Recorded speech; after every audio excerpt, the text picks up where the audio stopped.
আসসালামু আলাইকুম। কেমন আছেন সবাই? আশা করি সবাই ভালো আছেন। মেসার্স রফিক ফার্নিচারের পক্ষ থেকে সুস্বাগতম। আপনাদের মাঝে বিভিন্ন সময় ফার্নিচারের ডিজাইন নিয়ে এসে থাকি। মেসার্স রফিক ফার্নিচার, কালামপুর বাজার, ধামরাই, ঢাকা।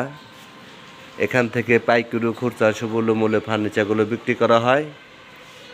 মেসার্স রফিক ফার্নিচারে কাঠ furniture, Otobi furniture, steel furniture, RFL furniture, এই সকল ধরনের ফার্নিচার মেসার্স রফিক ফার্নিচারে পাওয়া যাচ্ছে। পর্যাপ্ত পরিমাণ ফার্নিচার আছে মেসার্স রফিক ফার্নিচারে। আপনি 10টা দেখে একটা নিন, যেন তেন ফার্নিচার না নিয়ে মেসার্স রফিক ফার্নিচারের ফার্নিচার নিন। আপনি দীর্ঘস্থায়ীভাবে ব্যবহার করে শান্তি পাবেন, মজা পাবেন। মেসার্স রফিক ফার্নিচার, কালামপুর বাজার, ধামরাই, ঢাকা। বন্ধুরা ভালো থাকবেন, সুস্থ থাকবেন, সবার জন্য সুস্থ।